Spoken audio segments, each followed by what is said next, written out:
Pastor Yongki, semangat pagi. Salam penuaian, salam impactful. Hidup berdampak jadi berkat. Haleluya. Hidup berdampak jadi berkat. Pagi hari ini kita hidup untuk jadi dampak dan jadi berkat. Puji Tuhan. Selama bulan Maret, tema gereja BMC bulan ini adalah semangat membawa jiwa. Nah, dari udah minggu-minggu dari pertama sampai sekarang udah menjalani pertengahan bulan, saudara. Kita sudah dilengkapi kenapa kita harus semangat membawa jiwa. Bukan hanya membawa jiwa, tapi semangat membawa jiwa. Dan membawa jiwa itu yang saya terima selama beberapa minggu ini bukan hanya mengajak orang datang ke gereja atau memenuhi bangku jemaat, saudara, bangku gereja, tetapi itu semua iya, tapi itu semua di permukaan. Tetapi tujuan sebenarnya adalah membuat orang menjadi murid Yesus. Biarlah kita menjadi semangat membawa jiwa-jiwa untuk menjadi murid Yesus. Karena Tuhan Yesus sendiri berkata di Matius 28 ayat 19 dikatakan, karena itu pergilah jadikanlah semua bangsa muridku. Dikatakan pergilah jadikanlah semua bangsa muridku. Tuhan gak bilang pergilah jadikan semua bangsa untuk datang ke gereja. Tetapi lebih dari itu, Tuhan mau menjadikan bangsa sebagai murid Tuhan. Amin. Murid itu adalah murid yang mau dibentuk, submit katanya. Dan seringkali dalam perjalanan seseorang menjadi murid Yesus, saudara, itu dimulainya dari mana sih? Dimulai dari melihat hidup orang percaya. Itu salah satu jalan yang paling gampang dilihat, yaitu dari melihat hidup orang yang percaya. Karena konsistensi melahirkan kepercayaan. Kepercayaan tidak bisa dibangun dengan sekejap, saudara. Jadi judul renungan pagi hari ini yang saya mau sampaikan, jadilah orang yang dapat dipercaya untuk memenangkan jiwa. Yuk sama-sama kita katakan, jadilah orang yang dapat dipercaya untuk memenangkan jiwa. Jadi orang untuk dapat dipercaya itu bukan hanya buat diri kita, tetapi lebih dari itu, kita menjadi orang yang bisa dipercaya untuk memenangkan jiwa. Karena buat orang menjadi murid Kristus, kita yang dilihatnya. Pertama-tama kitalah yang dilihatnya. Ada 3 poin yang saya bisa bagikan pagi hari ini. Poin pertama adalah jadilah orang yang dipercaya untuk memenangkan jiwa. Karena poin pertama adalah dunia melihat hidup kita sebelum mendengarkan kebenaran firman Tuhan. Dunia melihat hidup kita sebelum mendengarkan kebenaran firman atau kebenaran Injil yang disampaikan oleh mulut kita sendiri. Jadi dunia itu melihat hidup kita, bagaimana kita hidup, bagaimana kita berbicara, bagaimana kita berlaku sebelum dunia mendengar apa yang kita sampaikan. Banyak orang tidak langsung percaya ketika mendengar firman. Banyak orang tidak langsung percaya ketika mendengarkan Injil yang diceritakan atau yang diberitakan. Tetapi mereka akan melihat terlebih dahulu hidup orang yang disampaikan, orang firman yang disampaikan dari orang itu. Yuk sama-sama kita baca kebenaran firman Tuhan, Matius 5 ayat 16. Matius 5 ayat 16. Demikian firman Tuhan. Demikianlah hendaknya terangmu bercahaya di depan orang, supaya mereka melihat perbuatanmu yang baik dan memuliakan Bapamu di surga. Itu kata firman Tuhan. Dikatakan melihat perbuatanmu, bukan perkataanmu, bukan juga atau melihat rencanamu, tapi dikatakan di sini melihat perbuatanmu. Bukan perkataan. Perkataan itu apa? Koneksinya dengan pendengaran, panca indera pendengaran. Rencanamu, mungkin banyak orang merencanakan sesuatu yang baik. Bukan dikatakan di situ melihat atas rencanamu. Rencana apa itu biasanya apa sih? itu ada di hati kita, di pikiran kita, which is nggak bisa dilihat. Yang tahu cuma Tuhan hati kita. Tapi dikatakan di sini ditulis di firman Tuhan ini perbuatanmu, melihat perbuatanmu, yang artinya bisa dilihat orang dan sekaligus didengarkan, bahkan diceritakan kepada orang lain.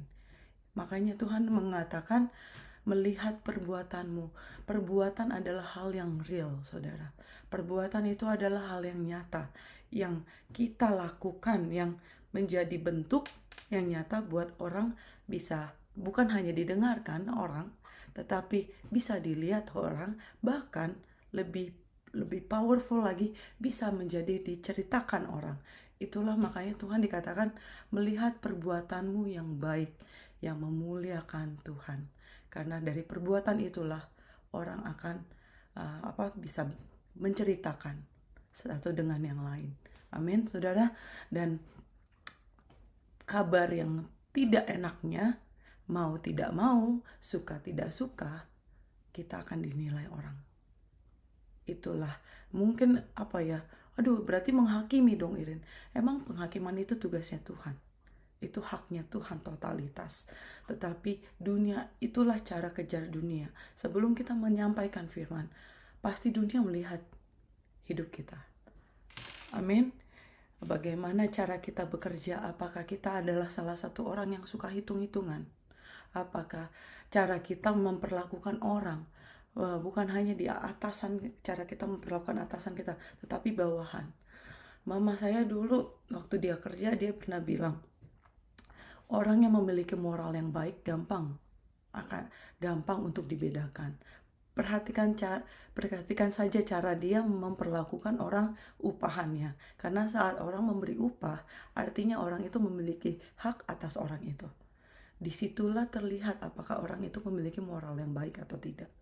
Apa dia abuse powernya, apa dia memperlakukan seperti selayaknya anak Tuhan. Dan begitulah dunia melihat kita, cara kita memperlakukan orang lain.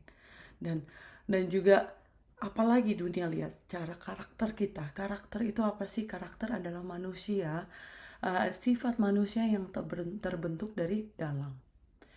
Itu namanya karakter, yang terbentuk dari dalam. Kalau fisik itu ciri-ciri fisik, rambutnya panjang, matanya besar, atau hidungnya mancung. Tapi kalau karakter itu dari dalam, saudara. Yang terbentuk sifat manusia dari dalam. Yuk kita baca firman Tuhan Lukas 6 ayat 45. Tuhan bicara apa tentang karakter? Lukas 6 ayat 45.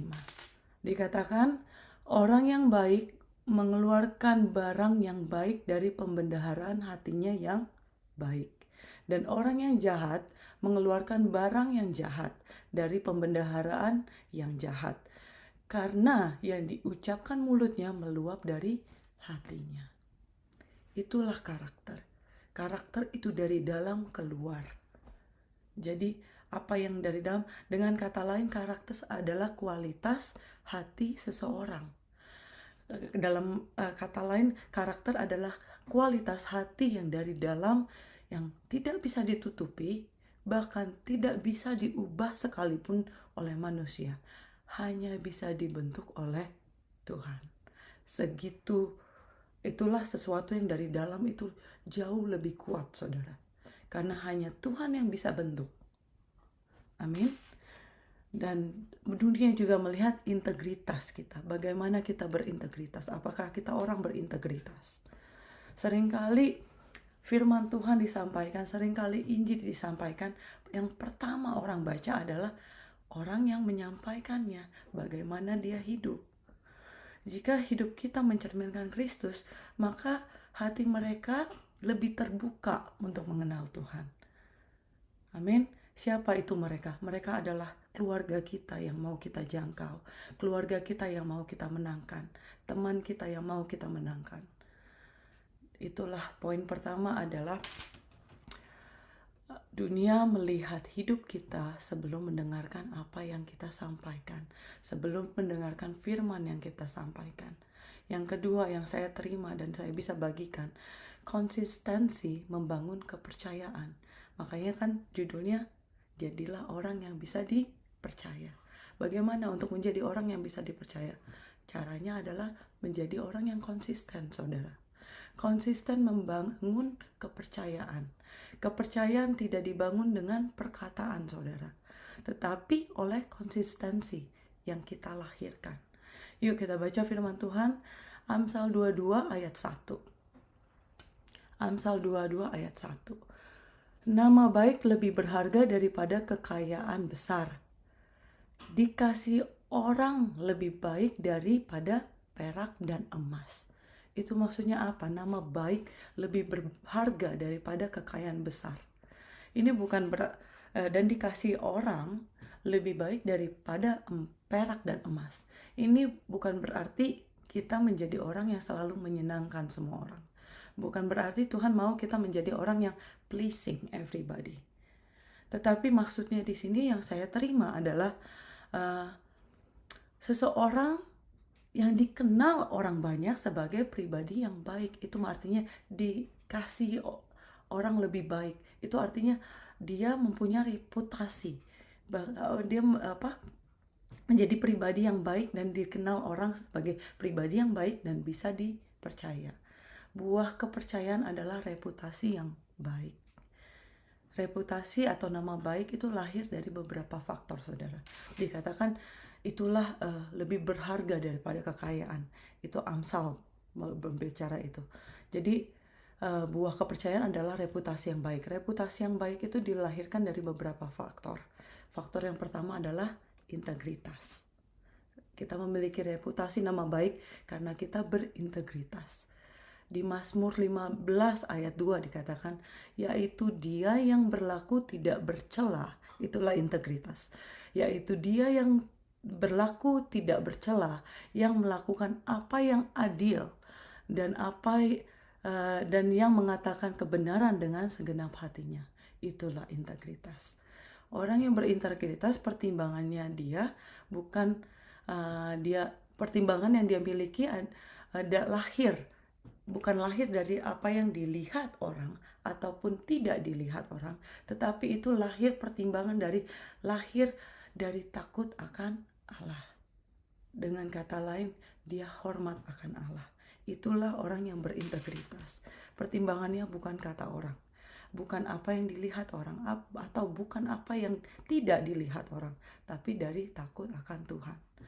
Itulah saat kita memiliki nama baik, reputasi yang baik. Artinya apa? Kita memiliki integritas yang baik. Apalagi kesetiaan juga termasuk faktornya, saudara. Faktor bikin reputasi kita baik, kesetiaan. Kesetiaan itu tolak ukurnya apa sih? Biasanya kesetiaan itu tolak ukurnya waktu, komitmen yang kuat. Itulah kesetiaan. Makanya pernikahan itu bukan hanya jatuh cinta, tetapi adalah komitmen, kesetiaan. Makanya dalam pernikahan kesetiaan itu udah mandatory, komitmen. Nah, apa kata firman soal kesetiaan? Lukas 16 ayat 10. Kita baca firman saat ini. Lukas 16 ayat 10. Apa kata Tuhan soal kesetiaan? Barang siapa setia dalam perkara-perkara kecil, ia setia juga dalam perkara-perkara besar. Dan barang siapa tidak benar dalam perkara-perkara kecil, ia tidak benar juga dalam perkara-perkara besar. Dan ditulis juga dari Matius 25, Lukas 16 ayat 10 dikatakan demikian. Matius 25 ayat 21 dikatakan seperti ini. Maka kata tuannya itu kepadanya, baik sekali perbuatanmu itu, hai hambaku yang baik dan setia. Ini Tuhan yang kasih komplimen, saudara. Engkau telah setia dalam perkara kecil, aku akan memberikan kepadamu tanggung jawab dalam perkara yang besar. Itu kata firman Tuhan soal kesetiaan. Yang saya simpulkan dari dua ayat firman Tuhan ini, kesetiaan membuat seseorang dapat dipercaya. Kesetiaan membuat orang dapat dipercaya, baik hal yang kecil ataupun hal yang besar. Itulah kontribusi menjadi orang yang bisa dipercaya. Berintegritas, setia. Dan apalagi banyak faktor saudara. Kita terakhir yang saya kutip adalah standar yang konsisten. Untuk menjadikan reputasi atau nama baik yang baik itu dari integritas, kesetiaan, dan standar yang konsisten. Di dunia kerja ya saudara, marketplace, kredibilitas itu sangatlah penting. Kredibilitas itu sangatlah penting. Kredibilitas itu dibangun dari standar yang konsisten. Kalau suatu perusahaan memiliki standar yang konsisten, itu udah pasti nama baik perusahaan itu akan terjaga. Ada statement yang mengatakan reputation is built by what you consistently do, not what you claim. Itulah reputation. Artinya di mana reputasi itu dibangun dari apa yang kita lakukan sehari-hari secara konsisten, bukan apa yang kita klaim, bukan apa yang kita katakan. Itulah standar konsisten. Jadi dalam perusahaan kalau dia bisa menjaganya secara konsisten, dia akan memiliki reputasi yang baik. Dan tokoh firman Tuhan yang kita bisa pelajari saat ini adalah Daniel, saudara. Daniel adalah sosok figur di firman Tuhan yang memiliki 3 itu. Dia memiliki integritas, dia memiliki kesetiaan, dia memiliki standar yang konsisten. Karena itu Daniel dikenal, bahkan di raja-raja mengenalnya, hidupnya yang konsisten dan berintegritas. Dan yang ketiga yang saya bisa sharingkan, orang lebih mudah menerima Injil dari orang yang dipercayai. Jadi mau gak mau sebelum kita memberitakan Injil firman Tuhan, yuk jadilah orang yang bisa dipercayai. Karena apa? Itu memudahkan saudara. Saat orang lebih mudah menerima Injil atau firman yang kita sampaikan saat orang itu percaya sama kita. Karena itu ketika seseorang melihat hidup kita jujur, karena orang melihat hidup kita memiliki integritas, kesetiaan, dan konsistensi, maka mereka akan lebih mudah mempercayai firman yang kita sampaikan. Kenapa demikian? Karena kita itu sudah menjadi contoh yang nyata dari kebenaran firman yang kita sampaikan.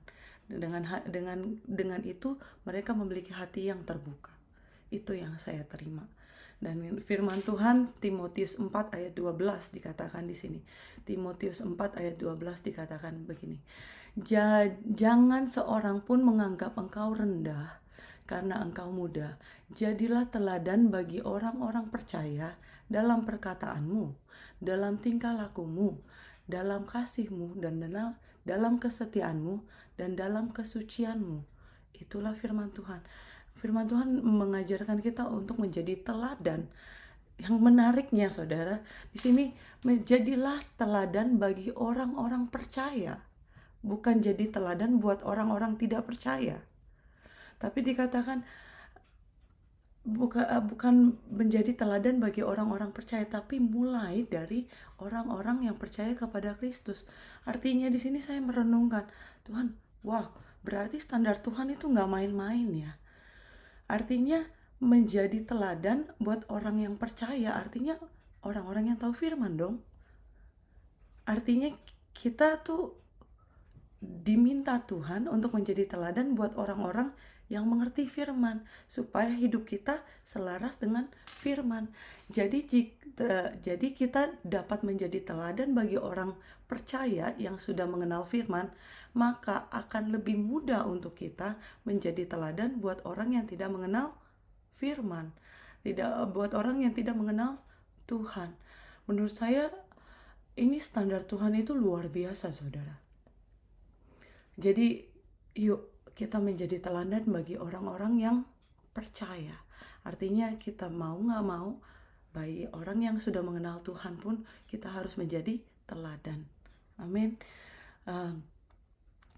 Orang yang dikatakan dan dimulai dari hidup kita, mereka mengenal Kristus, itulah yang dikatakan saksi Kristus dari hidup kita. Dimulai dari orang-orang yang sudah mengenal Tuhan. Kita harus jadi teladan buat orang-orang yang sudah kenal Tuhan. Dan dari situ lebih gampang untuk kita menjadi teladan buat orang-orang yang tidak mengenal Kristus. Jika kita ingin membawa jiwa di hadapan Tuhan, seperti tema kita, semangat membawa jiwa, maka salah satu caranya, saudara, maka kita harus menjadi orang yang dapat dipercaya. Karena poin pertama, hidup menjadi terang, karena orang akan melihat hidup kita sebelum kita menceritakan Tuhan. Orang akan melihat hidup kita sebelum akan mempercaya kita sebelum apa yang akan kita sampaikan. Seperti saat ini, waktu dikasih kepercayaan untuk sharing atau saksi, menjadi saksi Tuhan, itu tuh balik lagi ke kita. Kita nggak bisa mengatakan apa yang kita tidak lakukan. Amin. Yang kedua, orang yang konsisten. Kita menjadi hidup yang bisa dipercaya itu karena apa? Kita berkonsisten. Orang yang konsisten akan dapat dipercaya. Bukan dari apa yang dikatakan, tetapi apa yang dilakukan secara terus-menerus. Yang ketiga, poin yang ketiga, saat kita sudah dapat dipercaya, akan lebih mudah orang untuk menerima Yesus melalui hidup kita. Reputasi tidak bisa dibangun dari perkataan kita, tetapi apa yang kita lakukan secara konsisten. Ketika hidup kita dapat dipercaya, orang akan lebih mudah mengenal Yesus dari dalam hidup kita. Karena dunia tidak hanya mendengar, tapi di dunia juga mau melihat. Amin. Mari kita sama-sama menjadi orang yang bisa dipercaya. Dan karena itu cara untuk memenangkan jiwa. Demikian firman Tuhan, Tuhan Yesus memberkati.